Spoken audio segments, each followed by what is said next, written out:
जिम्मेदार कौन है?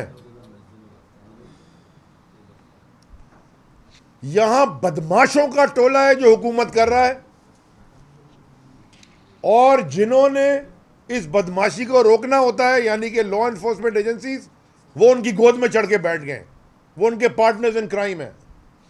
जो पुलिस का किरदार रहा है कल, जो शिकारपुर से बुला के पुलिस वाले को, एसपी है कौन है वो कहता गया कल सारा दिन, अमजद आफरीदी हम तुम्हारे खिलाफ, मैं तुम्हें छोड़ूंगा नहीं। गौर खटक भी हमारा डीजी जो है अरेस्ट हो गया है, गोरंगी का। फ़हीम खान बैठे हैं, इनके पीछे पुलिस एफआईआर काट दी है। राजा अजहर हमारे एमपी हैं, उनके पीछे पुलिस लगाई हुई है। इस प्रेस कॉन्फ्रेंस के बाद शायद मेरे पीछे भी लग जाए। सच बोलने तो पसंद नहीं है ना, झूठ बोलते रहो, नहीं सब ठीक है। सच बोलने वाले के पीछे तो यहाँ एफआईआर कटती हैं और पुलिस लगती है और पता नहीं क्या क्या होता है। हम कई दिनों से देख रहे हैं और कह रहे हैं, बड़े प्यार मोहब्बत से समझा रहे हैं कि आप मांग क्या रहे हैं। हम एक सादा अल्फाज में फ्री एंड फेयर इलेक्शन मांग रहे हैं भाई। क्या पाकिस्तानी शहरी होने के नाते हमारा यह हक नहीं है कि हमें फ्री एंड फेयर इलेक्शन मिले? अब जरदारी माफिया के फर्जंद बिलावल जरदारी से डायरेक्टली मुखातिब हूं। मैं शहीद मोहतरमा बेनज़ीर भुट्टो का कोट, मैंने जो कि एक बाहर के अखबार, शायद वॉल स्ट्रीट जर्नल में उन्होंने आर्टिकल लिखा था, वॉशिंगटन पोस्ट, उसमें आर्टिकल लिखा था, उसमें एक उनका कोट है। मैं वो अंग्रेजी में पढ़ना चाहता हूं क्योंकि उर्दू तो उसको वैसी नहीं आती। शायद अपनी मरूम शहीद माँ की बात सुन के कुछ समझ आ जाए, गैरत आ जाए।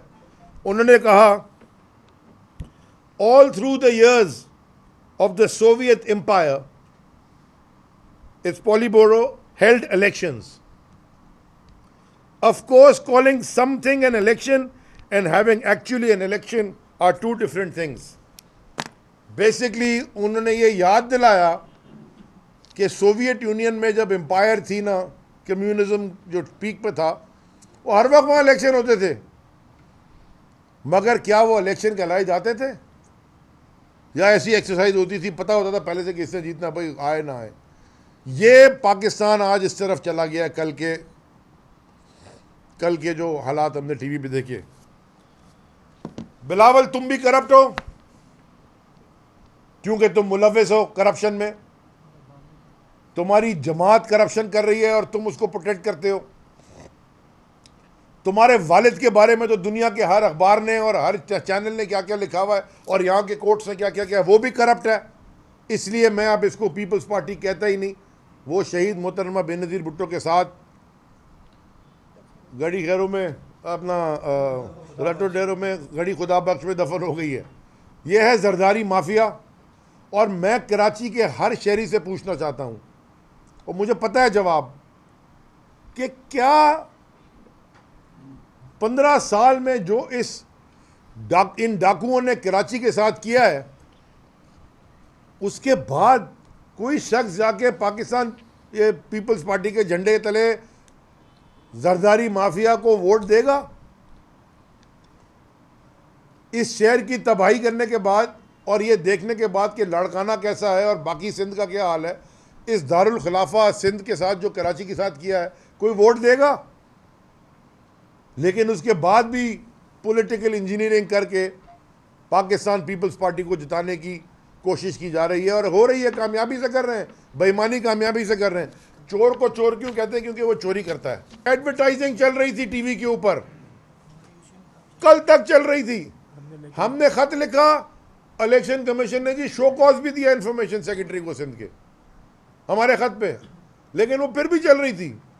यानी कि ये आलम है बेगैरती का कि कोई फर्क नहीं पड़ता कानून क्या कह रहा है, कोई फर्क नहीं पड़ता सुप्रीम कोर्ट क्या कह रहा है, कोई फर्क नहीं पड़ता आइन क्या कह रहा है, हमारी जो मर्जी हम करेंगे।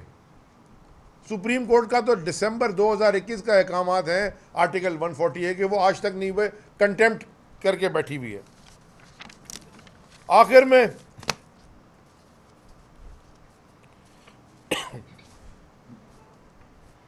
पॉलिटिकल इंजीनियर्स, अच्छा लफ्ज है,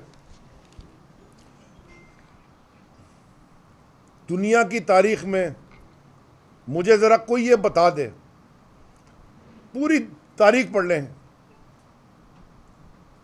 कि पब्लिक मैंडेट को चोरी करके किसी को इंस्टॉल किया गया हो,